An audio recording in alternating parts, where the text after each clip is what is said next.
তাৰমানে বাছখনত জাষ্ট উঠিছিলোঁ মানে মোৰ নিজৰ কাৰত আহিলোঁ আহি পেলাই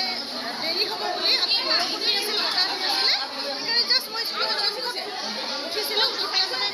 ফিল্ডখন পাৰ হৈ আহিব পাৰিবৰ কাৰণে কিন্তু মানে ইতিমধ্যে বহুত গাড়ী গেডাৰিং হৈ যোৱাৰ কাৰণে আমাৰ বাছখন ৰ'ব লগা হ'ল ঠিক গছৰ তলতে ৰ'ব লগা হ'ল ইমান গেডাৰিং আৰু বতাহ আছিল বৰষুণ আছিল ৰখাৰ লগে লগে লাহেকৈ গছডাল পৰিল যেতিয়া বিশেষকৈ বহুত ল'ৰা ছোৱালীৰ ক্ষতি হোৱা নাই যদি ভিতৰত তেওঁলোকে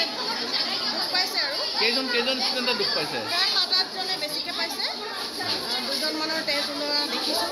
মই তেতিয়া সেই বাৰডাল চাইড কৰিছোঁ সন্মুখত যে এডাল বাৰ থাকে মোৰ ছোৱালীও আছিল সৰুজনী সিহঁতে ভয় খাইছে বাৰু বন্দিতা বাও দুখ পাইছে বন্দিতা মেম বাকী ষ্টুডেণ্ট নাম কেইটা ক'ব পাৰিব নেকি কোন ইনজুৰ্ড হৈছে নামবোৰ এতিয়া মানে আমি হেৰি হোৱা নিচিনা লগে লগে গাৰ্জেন লাগিছে বৰনানী অকণমান দুখ পাইছে মনীষ ৰত্ন দুখ পাইছে ঝিলমে দুখ পাইছে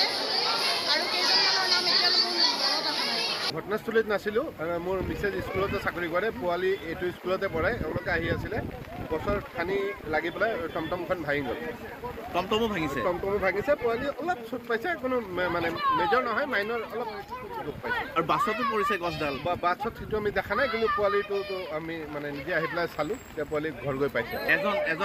পোৱালি দুজন আছিলে এজন চুট পাইছে আৰু এজন চুট পোৱা নাই